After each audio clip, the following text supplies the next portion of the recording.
project, but we will show you the basic rules. Rules that, if followed, will keep you from having a truss system collapse. Before you begin the installation, all exterior walls must be braced. Before the crane arrives, consider where it will set up.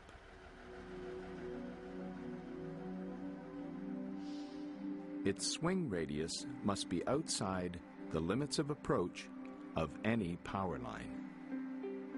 If you can't find a safe position, contact the power company. On trusses longer than 30 feet, you should use an engineered spreader bar when hoisting.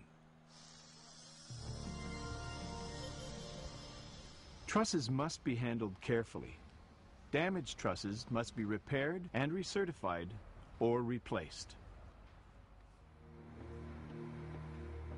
In this example, we'll install temporary bracing to the trusses on a pitched roof spanning 40 feet. Before the first truss is hoisted, strong backs are secured to the side of the building. The first truss is then hoisted and secured to the strong backs. The crane must always hold the truss until all bracing is in place and the truss is secure. The second truss is hoisted and braced to the first.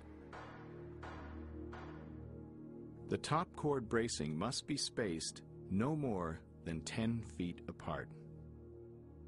The bottom cord bracing is then secured, matching the top cord bracing. The third truss is hoisted and braced back to the second.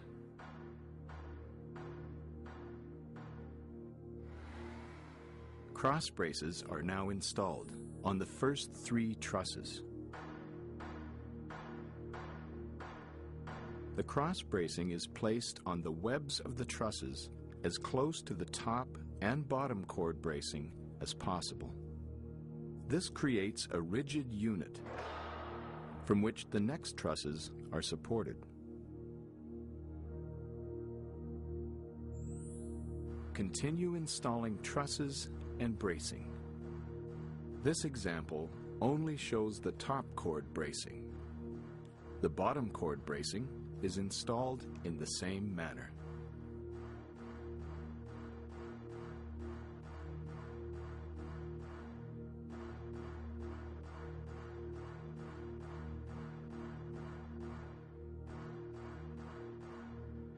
Diagonal top cord bracing must be installed at least every 20 feet and at each end of the building.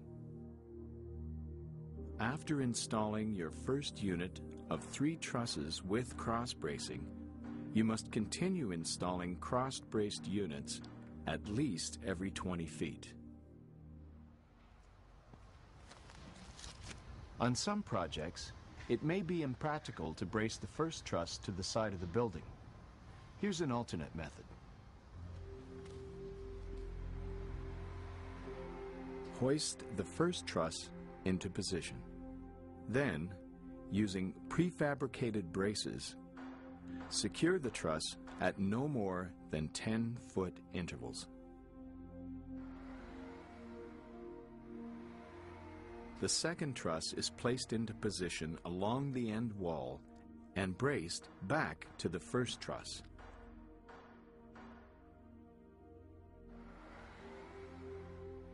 Install the third truss and brace to the first. Now, cross-brace the first 3 trusses and continue the installation. Remember, unless you have the approval of an engineer, you can't store material on the installed trusses. On some construction sites, it may be safer and more practical to pre-build sections of a truss system. On this site, the contractor has laid out all the trusses for the completed roof. The trusses have been grouped together in units of 4. These units are braced and ready for installation. The crane then hoists the solid unit of 4 trusses into position. One of the benefits of this method is that it shortens the amount of time workers spend at dangerous heights.